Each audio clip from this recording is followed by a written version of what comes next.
اللہ اللہ اللہ اللہ اللہ اللہ اللہ۔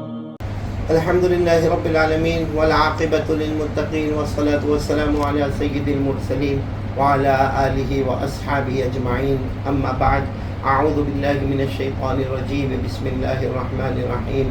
سلام علیکم طبتم فادخلوها خالدین، صدق اللہ مولانا العظیم۔ میرے محترم دوستوں اور بزرگوں، علماء کرام، اساتذین علم و فضل، میری محترمہ مائیں، بہنیں، بیٹیاں، میں پھر ایک مرتبہ قاری احمد علی اپنی ایک شارٹ کلپ لے کر حاضر ہوا ہوں، اور یہ وہ کلپ ہے، اگر آپ سنیں، عمل کریں، بہت بڑا ثواب ہے۔ وہ ہے سلام۔ اسلام میں ایک مسلمان بھائی کا دوسرے مسلمان بھائی کو سلام کرنا ایک بہت بڑی عبادت ہے۔ مسئلے کے اعتبار سے سلام کرنا سنت ہے، اور اگر آپ کے کان میں کسی کے سلام کی آواز آئی تو اس کا جواب دینا ضروری ہے۔ کتابوں میں لکھا ہے السلام تطوع والرد فریضۃ، سلام کرنا سنت ہے اور جواب دینا بہت ضروری ہے۔ اللہ سلام کرنے والا اور سلام کا جواب دینے والا بنائے۔ یہ سلام اگر آپ غور کریں تو بہت بڑی عبادت ہے اور بہت بہت قدیم عبادت ہے۔ جب اللہ تبارک و تعالیٰ نے حضرت آدم علیہ السلام کو پیدا فرمایا، اللہ نے حکم دیا، اے آدم جاؤ اور سارے فرشتوں کو سلام کرو۔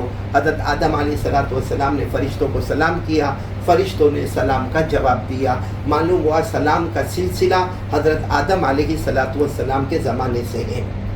سلام ایک بہت بڑا ہدیہ ہے اور ایک بہت بڑی عبادت ہے، یہاں تک کہ ایک واقعہ میں آپ کو سنا رہا ہوں، بڑا عجیب و غریب واقعہ ہے، لیکن اس واقعے سے پہلے یہ بتاؤں کہ قرآن کریم میں بھی سلام کرنے کا حکم دیا گیا ہے۔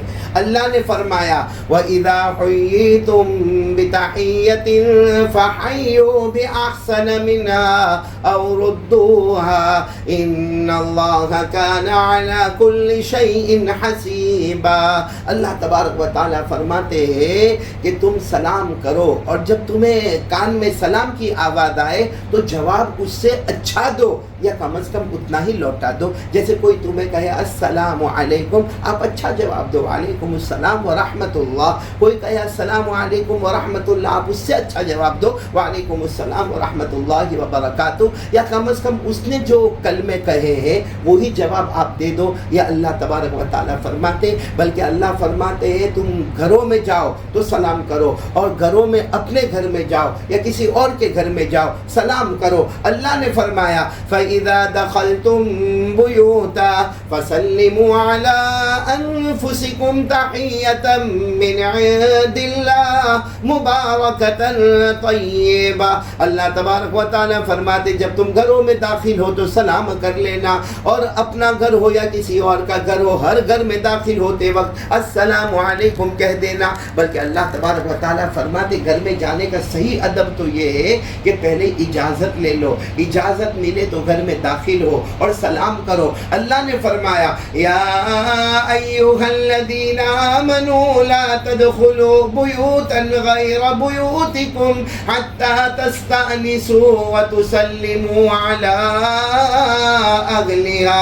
اللہ فرماتے ایمان والو جب تمہیں گھر میں داخل ہونا ہو پہلے اجازت لے لو، اور اس کے بعد میں پھر سلام کرتے ہوئے گھر میں داخل ہو جاؤ۔ بہت بڑا ثواب ہے سلام کرنا، اتنا بڑا ثواب ہے کہ السلام علیکم کہہ دیا 10 نیکیاں نامہ اعمال میں آ گئی، ورحمت اللہ بڑھا دیا 20 نیکیاں نامہ اعمال میں آ گئی، اور برکاتہ بڑھا دیا تو 30 نیکیاں نامہ اعمال میں آ گئی۔ تو میری ماں، بہنیں، میرے بچے اور میرے محترم دوست اور بزرگوں، بہت بہت سلام کا اہتمام کرے، اور اگر کوئی سلام کرے تو اس کا جواب دے۔ ایک بہت پیارا واقعہ آپ کے سامنے سنا رہا ہوں۔ 2 صحابی، جن میں ایک صحابی کا نام ہے حضرت اشعث، یہ نام بڑا عجیب ہے، حضرت اشعث، اور دوسرے صحابی حضرت جریر۔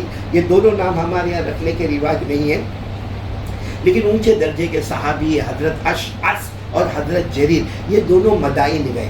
جب یہ مدائن گئے تو ان کو پتہ چلا کہ بہت پرانے صحابی یہاں پر ہے جن کا نام ہے حضرت سلمان فارسی. تو ان دونوں نے کہا کہ چلو جا کے ملاقات کریں. اس وقت حضرت سلمان فارسی ایک چھوٹے سے چھپر میں, ایک چھوٹے سے جھوپڑے میں رہتے تھے. یہ حضرت اشعث اور حضرت جریر دونوں گئے, جا کر حضرت سلمان فارسی کو سلام کیا. حضرت سلمان فارسی نے جواب دیا. تو ان دونوں کو چونکہ معلوم کرنا تھا کہ یہ سلمان فارسی ہی ہے, تو انہوں نے پوچھا آپ کا نام؟ انہوں نے کہا میرا نام حضرت سلمان فارسی. کہا کہ آپ صحابی ہو؟ حضرت سلمان فارسی نے کہا کہ ہاں میں صحابی ہوں. انہوں نے کہا آپ نے ایمان کی حالت میں جناب نبی کریم صلی اللہ علیہ وسلم کو دیکھا ہے؟ حضرت سلمان فارسی نے کہا ہاں میں صحابی ہوں, میں کلمے والا ہوں, میں نے اللہ کے رسول کے ہاتھ پر ایمان قبول کیا اور میں نے اللہ کے رسول کو اپنی آنکھوں سے دیکھا. پھر انہوں نے پوچھا آپ ان کے ساتھی ہو؟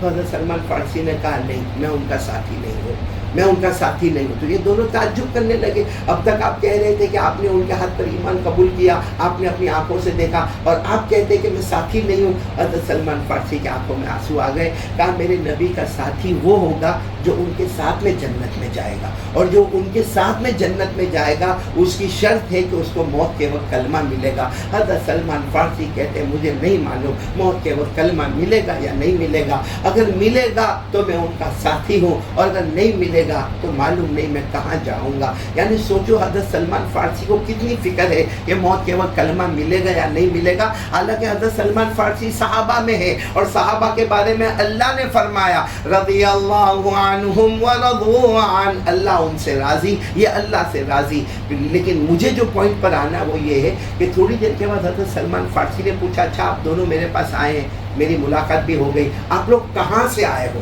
تو ان دونوں نے کہا ہم اصل گئے تھے ملک شام, اور ملک شام میں بھی ہم ایک صحابی کو مل کر آئے جن کا نام ہے حضرت ابو درداء. نام کیا ہے؟ حضرت ابو درداء.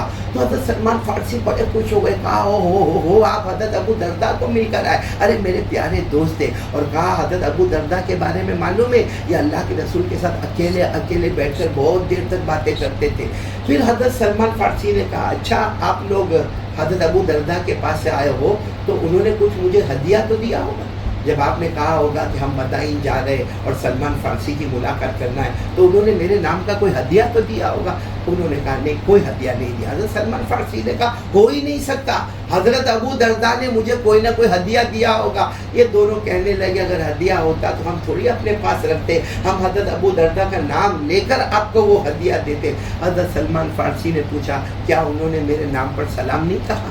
کیا انہوں نے یہ نہیں کہا کہ سلمان فارسی کو سلام کہہ دینا؟ کہا ہاں یہ تو کہا ہے. حضرت سلمان فارسی نے کہا اس سے بڑا ہدیہ کوئی نہیں ہوگا. ہمارے نبی صلی اللہ علیہ وسلم نے فرمایا سب سے بڑا پاکیزہ ہدیہ اگر کوئی ہے تو وہ یہ ہے کہ ایک مسلمان دوسرے مسلمان کو سلام پہنچائے. یہ بہت بڑا ہدیہ ہے. اللہ تعالیٰ ہم کو یہ سنت پر عمل کرنے کی توفیق عطا فرمائے. اور سلام کے مسائل بھی معلوم ہونے چاہیے. بہت سارے مسائل ہیں, کہاں سلام کرنا چاہیے, کہاں سلام نہیں کرنا چاہیے, کس کے سلام کا جواب دینا ہے, کس کے سلام کا جواب نہیں دینا ہے. بہت سارے مسائل ہیں. فقہاء کرام نے اس کو بڑی بڑی کتابوں میں تفصیل کے ساتھ لکھا. چھوٹی کلپ اس کی اجازت نہیں دیتی کہ ہم سلام کے مسائل کو کھول کر بیان کریں. اللہ تعالی ہم سب کو عمل کی توفیق عطا فرمائے. آمین یا رب العالمین. وآخر دعوانا الحمد للہ رب العالمین.